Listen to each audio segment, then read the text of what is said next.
I have this crazy hypothesis. It comes out of the other work I've done, recognizing that if it's characteristic of spiritual experience, it's worth pursuing, it's good for physical health, and it's good for mental health. My hypothesis is that we should be pursuing a state of resolved paradox, the same way we recommend a gratitude practice. Gratitude is getting a lot of attention these days. Psychologists and mental health practitioners recommend a gratitude practice. It's all over social media. It's discussed across countless books and podcasts. You can buy special gratitude journals. Gratitude helps us shift into a safe social ventral vagal state. It increases prosocial and altruistic behaviors. Anxiety and fear decrease, while there's an increase in the efficacy of feel-good and motivation circuits in the brain. And it may increase 5-HTP, the precursor to serotonin. Gratitude is good for the mind. And it's good for the body. We see reductions in TNF-alpha and IL-6, inflammatory cytokines, and it positively affects other health markers, including inflammation, but also immunity, blood pressure, and HRV. I suspect we would see the same or similar changes in chemistry and health markers with a paradox practice. Let me explain. One characteristic of self-transcendent spiritual experience, like gratitude, is a resolution of paradox, a sense of integration between oppositions. A gratitude practice starts with thinking about things that you're grateful for, but it goes beyond thinking to a place of putting yourself in an emotional space of feeling gratitude, shifting your body chemistry. It suddenly sounds woo if you say sitting in the energy of gratitude, but that's essentially what you're doing. The same could be said of a paradox practice, beginning from a thinking place of gaining deeper understanding of two concepts that we culturally or even personally dichotomize. First, we gain deeper understanding and perspective in order to truly embrace both concepts that seem mutually exclusive. And then there's an emotional space of epiphany and awe or deep appreciation that is born out of this resolution.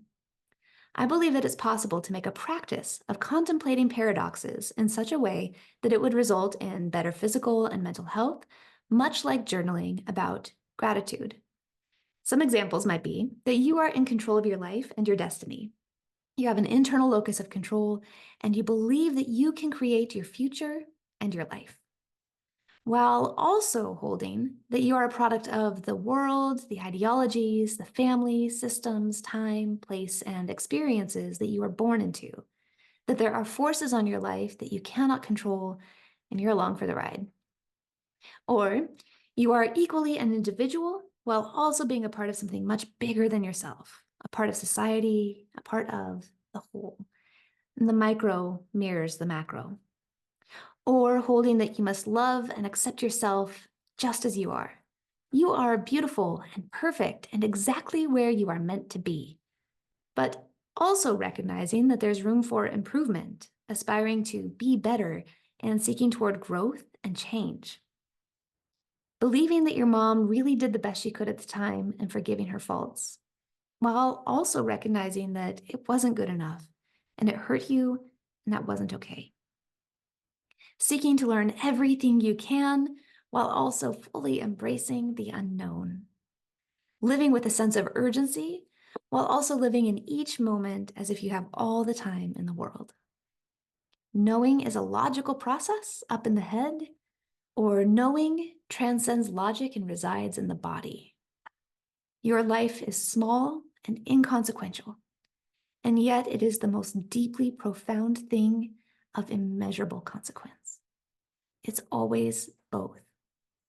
Actually believing and embracing paradoxes is obviously deeply personal and depends on each individual to define a personal philosophy that makes room for a both. Whether it's one of my examples here or not, I hypothesize that doing so would lead to better physical and mental health. In his book, Religions, Values, and Peak Experiences, Abraham Maslow notes that dichotomizing pathologizes. Isolating two interrelated parts of a whole from each other, parts that need each other, parts that are truly parts and not wholes, distorts them both, sickens and contaminates them. We separate and isolate socially, in our politics, in our daily movements in our neighborhoods, in our minds? How does this sicken and contaminate us?